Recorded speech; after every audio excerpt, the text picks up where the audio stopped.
And with that, ladies and gentlemen, I guess you are ready to go to the next content, which this one, it's close to my heart because I've learned a lot ever since I started discovering such a powerful information. Because in the past, ladies and gentlemen, because of what the government has been telling us, more especially when our governor on a monthly basis stand up to tell us where the inflation is sitting. Currently, they're telling us that the inflation is above the target, which is, I think, something like 6 point something. The target, which is set for the country, it's sitting at between 3 and 6%, meaning that when inflation is above 6%, that's when you'll start seeing interest going up. And we've started seeing all the interest going up, the repo rate going up because of the inflation being above the target of the country. But let me tell you something, ladies and gentlemen, that different types of inflation, that one basically that the government is speaking about is based on few items that are selected. They're not actually talking about all items that we utilized in South Africa that are part of that basket. They've selected certain basket to form the inflation that they're talking about. Certain stuff that are not included in that basket. And I believe that petrol does affect everyone, and that petrol is not necessarily included in that basket. That is why you will never see the true reflection of the inflation that we are experiencing in the country. That is why today I call the other one, which is what we call personal inflation, because your inflation is different from my inflation. I'm glad that I did this exercise more than 5 years ago, and that's when I became clued up on what it means when we speak about inflation. What does this topic means when we speak about inflation? So ladies and gentlemen, we're going to quickly go to inflation because inflation makes a huge difference when it comes to your property investment. I've seen a lot of people investing in property that is not necessarily beating inflation. They invest in property because they just want to make money, but only to find that now in reality, because of inflation, those same people are not necessarily making money because their money somehow is actually taken out or it gets to be eaten by inflation. What I'm going to show you, ladies and gentlemen, is so real that when you do your personal inflation on a yearly basis, you will start to understand what is it that you are spending towards and what is your personal inflation on a yearly basis. So I'm going to give you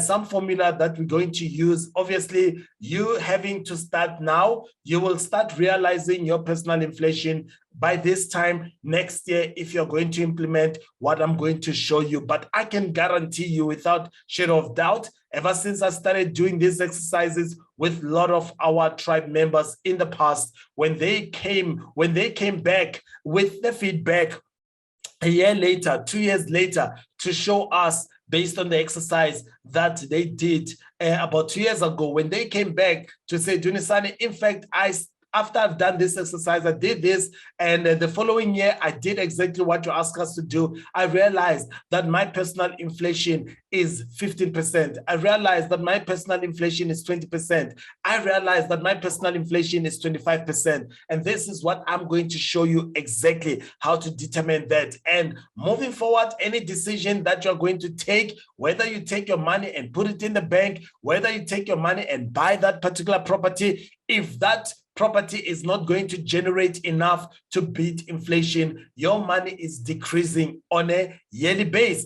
But with property, if you bought it in a nicer place, at least you can actually balance out your property with the value appreciation, because there is the value appreciation, more especially if you bought it in a place where there are a lot of activities happening. Not all areas where you will find a value appreciation of a property. It all depends on what is currently coming up in that area. If you bought a property where it's closer to a school, which that school is in demand, I can assure you that there will always be a capital appreciation of your property because of the demand. The more the demand, the more the price of your property goes up. If, for example, you bought a property in a place where there's demand for accommodation, student accommodation, it means that your capital appreciation of the property will forever be going up because of that demand that we're talking about, ladies and gentlemen. So it all depends on where you bought to accommodate the inflation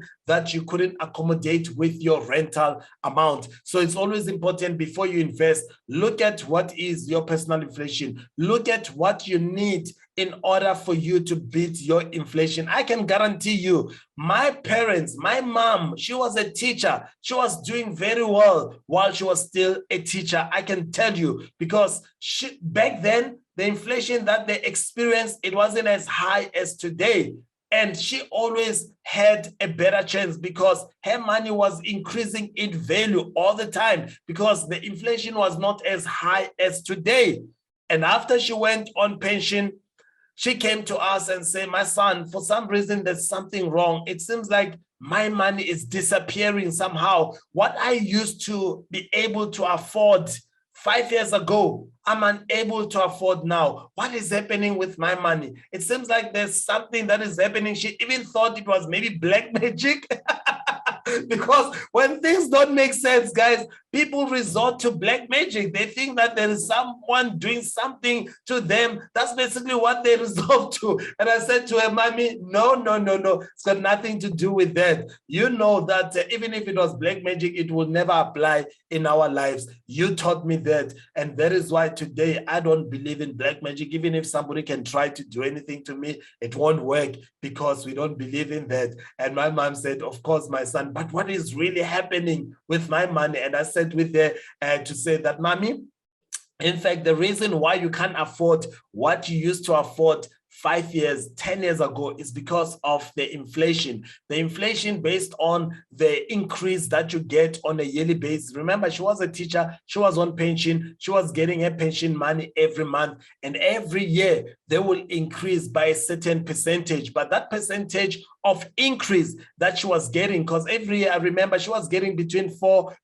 to 5% increase on her salary, but that increase couldn't balance the inflation. It couldn't match the inflation because the inflation was much higher than that 5% increase that she was getting. Imagine today, ladies and gentlemen, let's assume that you are earning 10,000 rands today. You are earning 10,000 rands today, and on a yearly base on your earning, perhaps you are getting maybe 10% increase.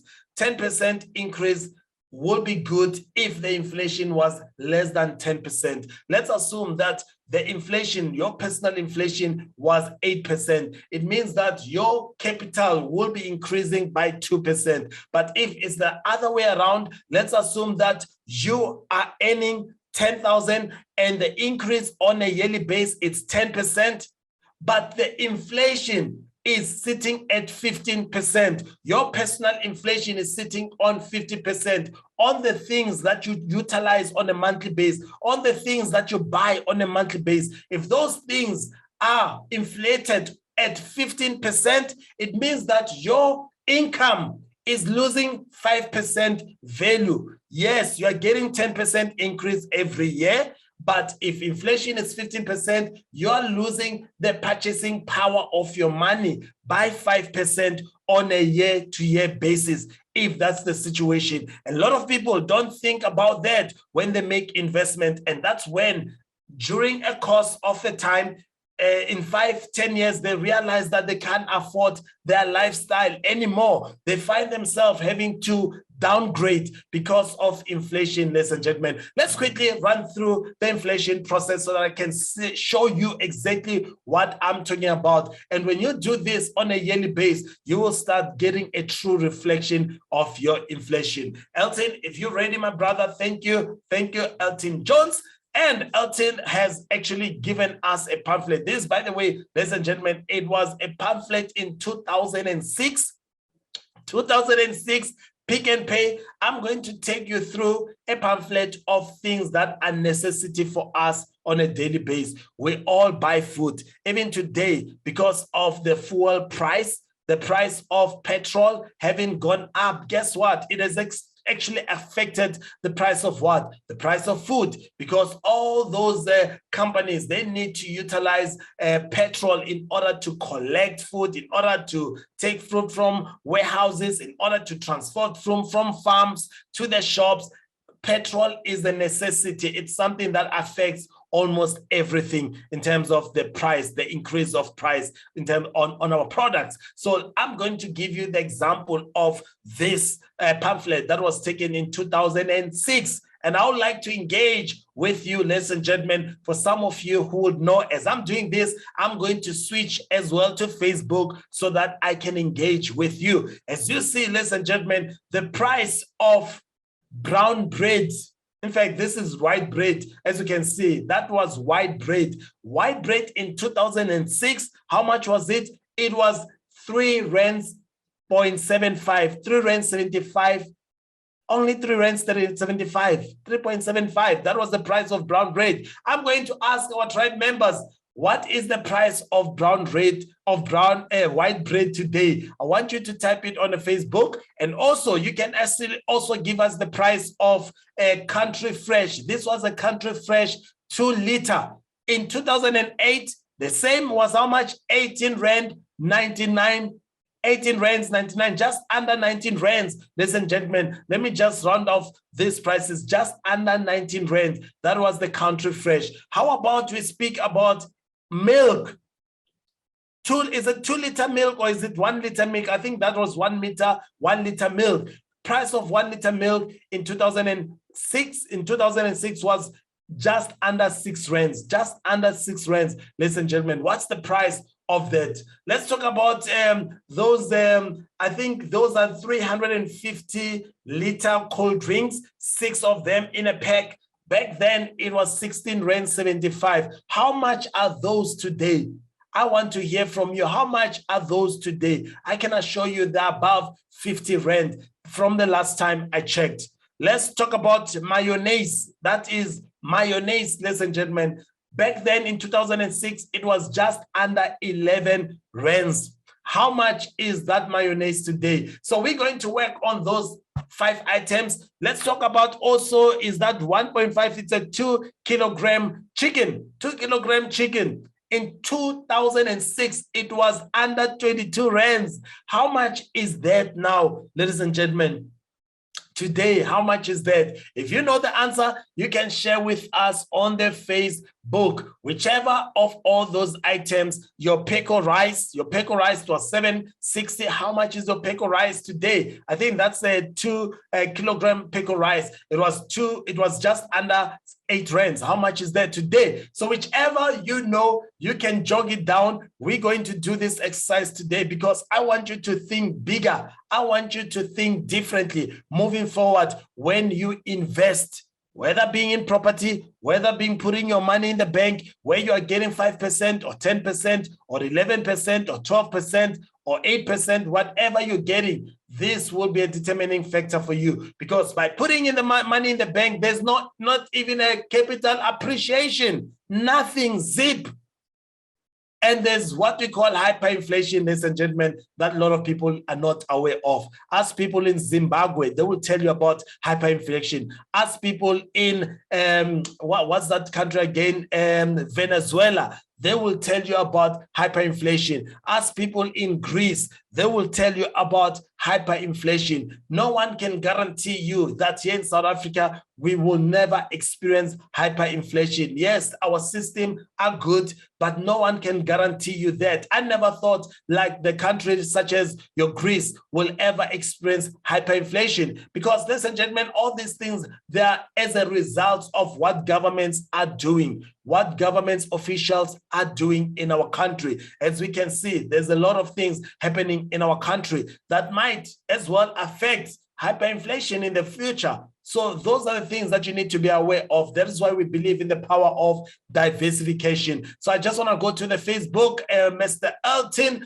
If TK, you are ready, take me to the Facebook. My brother, let's see. Buyi Swa says the price of white bread from 3 rand 79. How much is it now? 19 rands. How crazy is that? And yes, Mahabu says the price of white bread at 17 rands, brown is 15 rands. We're talking about back then, how much was it? It was just under 4 rands. Now let's say again, Trino says 17.59. That's more or less, Silayelo says 19 rand. Milk now is 27 rands. How crazy is that, ladies and gentlemen? And then Mahabu again, chicken, it's 62 rands. How much was chicken then? Just around 22 rands. Now it's how much? 62 rands in a space of what? 2006, 2016, that's 10 years. 2022, 16, that's another what? That's another 6 years. We are in 2022 now, meaning in a space, ladies and gentlemen, of 16 years, price has gone up by what percentage? I'm going to show you when we do this exercise just now so that you can understand what is truly happening with your money on a yearly basis. And then I've got Lufefe. Lufefe says bread is 16 rand now. Mayonnaise is 28 rands. Milk is 18 rands. Yes, 18 rands. How much was it? Lower. And then Nukozo, Noku, I love it, Nokuzola. Nokuzola says the price of bread is 16 rand 50. Always, ladies and gentlemen, it all depends on the brand as well. Different brands that are different, but the gist of it, from 4 rands to 16 rands, that's the lowest that I'm seeing here. And then mayonnaise now is 37 rands. How much was mayonnaise, ladies and gentlemen? It was much, much lower than this 37 rands. And then Millicent says the price of bread 17 rand, mayonnaise 14 rands, chicken 50 rands. Chicken, all eat chicken. No one can say they don't eat chicken. Price of rice, 40 rands now, 100%. Can see what you're talking about. Portia laughing, looking at the price of bread. When I was young, brown bread was 5 cents. I know what you're talking about there, Portia. I remember at some stage, you know, we were buying milk. You know, there was this car that was driving around selling milk and bread when I was growing up in Shawelo. Every week, that car, was it a car or was it a horse with milk and bread? We used to love that idea. Whenever that thing will come past, we will be jumping because we're buying those things for about 2 cents. You know, I remember it very well around 19, I think it was 19, in the 90s, actually, just to be precise, in the 90s, we're buying those things for cents. Now we don't even have 7 cents or 5 cents being created now. That was crazy, man. It was one of those funny days. And Nogotula says bread is now 15 rands, mayonnaise 25 rand, peko rice 30 rands, also depending on the brand and whether there are specials on that area. Let's go to Ngobani, Dunisani. I'm going to do Dunisani and Mahabu last. And Dunisani says, just to put this into perspective, all these items on the Pick and Pay pamphlet adds up to under 150. How many items would you get now at Pick and Pay for 150? What an analysis, Dunisani. What a crazy analysis, 100%. We went to the shop the other day, just spending 1,000 rands, you will never fill up a trolley. Just for 1,000 rand, you will never fill up a trolley. Back then, for 1,000, we can fill up a trolley. For, in fact, even for 200 rands, guys, we can fill up the trolley. Nowadays, 1,000 is nothing because of what? Inflation. The price of cooking oil gone up again. So, ladies and gentlemen, let's go back. Thank you for sharing. Ladies and gentlemen, we're going to go back to the presentation. So, what does this mean to you as an investor with what we are showing you? Anything that's not going to beat inflation, it's not going to do you any good. Let's go to the next slide. I'm going to show you what you will need to do for your own personal inflation to calculate. Obviously, these figures, you'll never be able to do it this year. You will do the numbers this year on what you're spending towards every month. You write the items. Remember yesterday or day before yesterday when we're doing money matters, ladies and gentlemen, today you are going to write each and every item that you spend on a monthly base. You know your budget. That's why I said you must write all your budget. Write each item now. Grocery, what are you buying every month? How much does that item cost you in today's value? I'm going to give you the examples of the 5 items to show you from that 5 items over a period of 10 years, what was an inflation on a year-to-year basis over a period of 10 years. Now, Elton, let's start with, are you with me, Elton? Let's start with the first one, which is with Bix. Which Bix in 2008, it was how much? In 2006, I mean to say, it was 8.99 Rand. Now, in 2016, it went over a 10-year period, it went from 8.99 to 24.99 Rand, which the growth or the inflated price went up by 178% over a 10-year period. This is over a 10-year period. And of course, the second one, big white bread. In 2016, white bread was how much? It was 12.90 Rand. In 2022, over a period of 6 years, white bread is how much, ladies and gentlemen? White bread is 17 rands. That's what you guys have been saying. In 2016, it was 12.90 Rand. It went up over a period of 10 years by 244%. Now let's talk about the third one. The third one being Flora margarine went up by 226%. The fourth one, I've taken only 5 items just to show you the example. Speckle rice went up by 90%. It wasn't that bad over a 10-year period. It means that every year it was going up by less than 8%. Based on the speckle rice only. And let's talk about the last one, Elton. The last one, these are the frozen chicken. Frozen chicken went up by 219%. Out of all those 5 items, ladies and gentlemen, our average price of inflation on a yearly base, it was 19.14%, just under 20% inflation. 20%, that is your personal inflation based on food items alone. If you can put petrol, you put other items, I can tell you this number is gonna go crazy. What does that mean? I always share with our tribe members that anything in terms of investment, if it's not giving you more than 20%, you are losing money every year.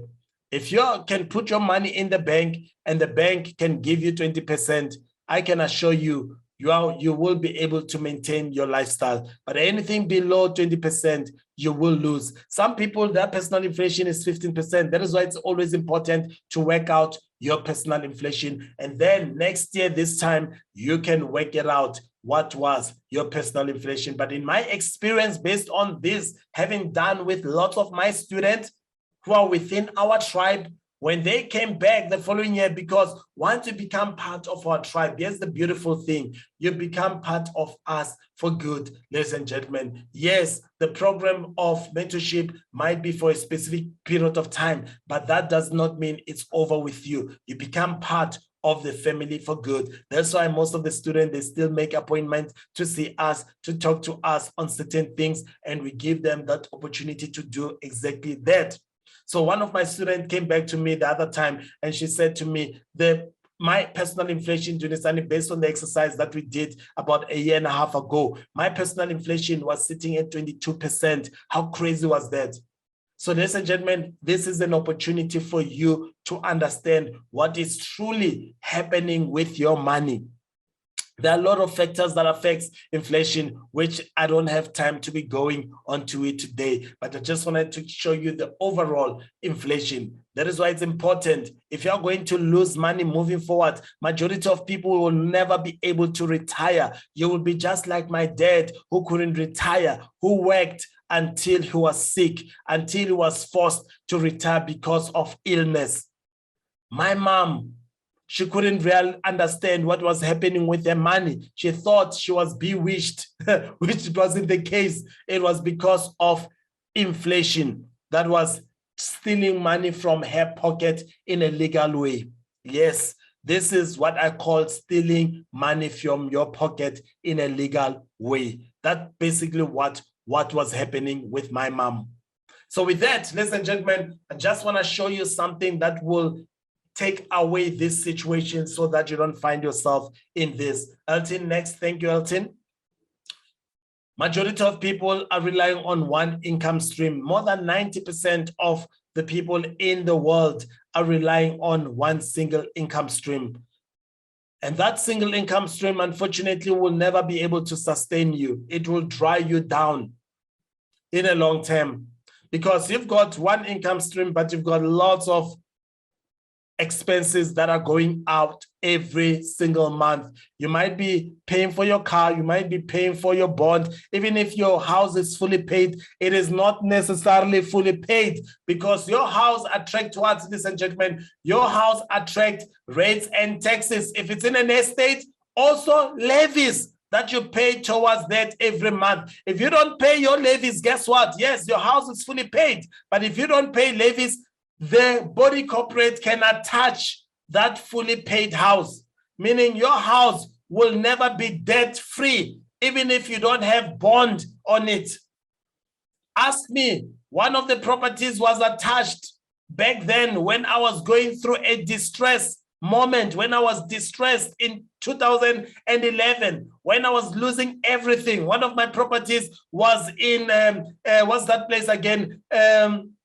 Henley on Klip, which at that time, the municipality was controlled by DA. They were running their things efficiently, and they attached my property because of what? Because of not being able to pay rates and taxes. Ladies and gentlemen, yes, even if your property is fully paid, it does not necessarily mean it does not have any debts. Your house will never be debt-free because of rates and taxes.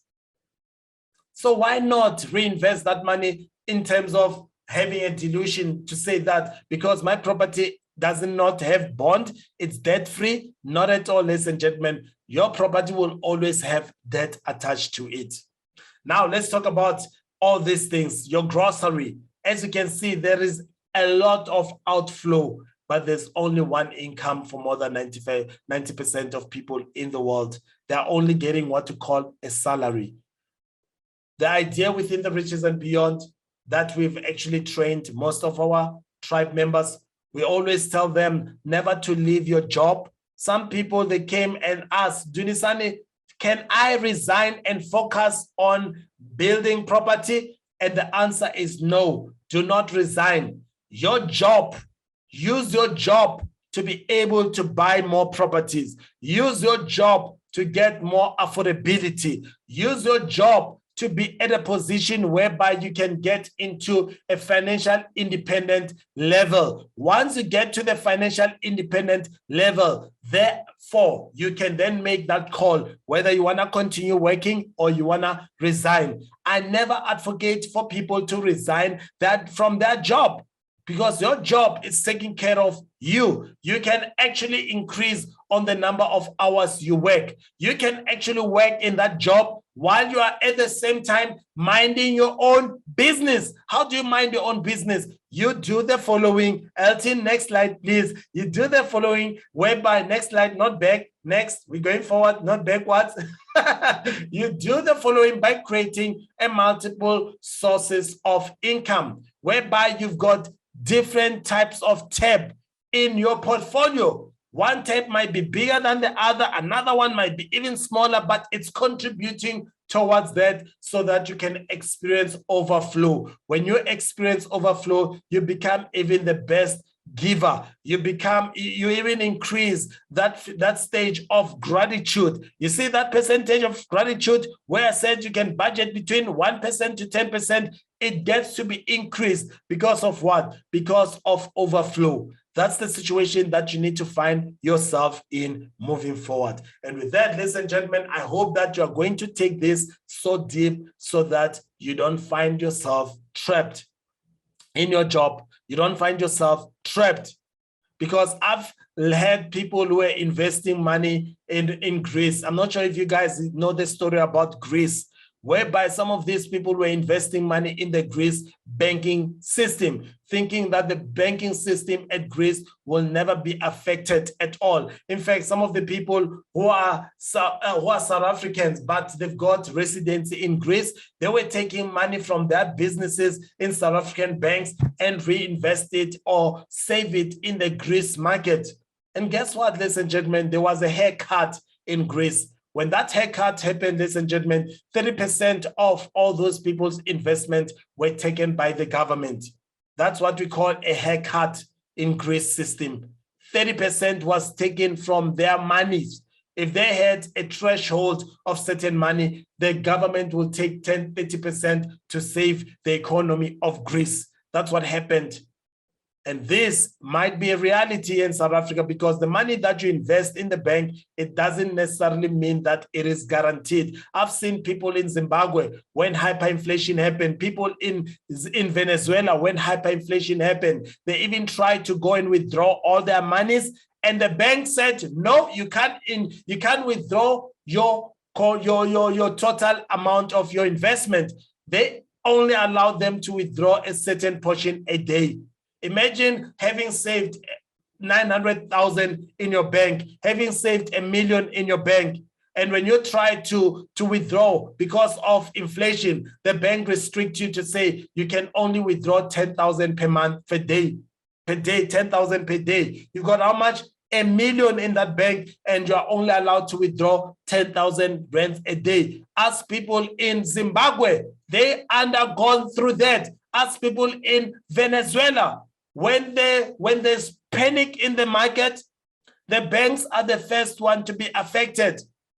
And people tried to withdraw, they couldn't withdraw. They were allowed to withdraw 10,000 rand per month until the hyperinflation was in a mess, whereby they couldn't even withdraw. Those monies were meaningless. The value of that money dropped in such a big way that that million that they invested in the bank was equivalent to just 100 rands.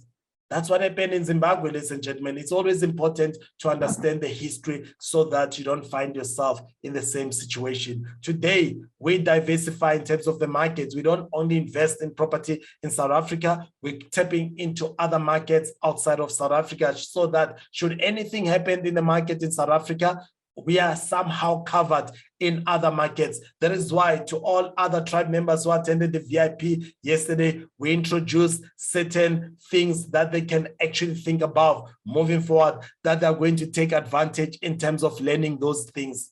So this is the power that you have today to make a decision that is going to affect you positively moving forward. With that, ladies and gentlemen, I hope that you enjoyed this topic about inflation. You can share to us, what does this topic mean to you? How did this topic affected you? You can share with us if you were one of those who were victim of the inflation. You might be coming from Zimbabwe, you might be coming from Venezuela or any other country. You can share with us if you understand what truly happened and if you are one of those who are affected, and also to understand if you get the point about inflation. You can share with us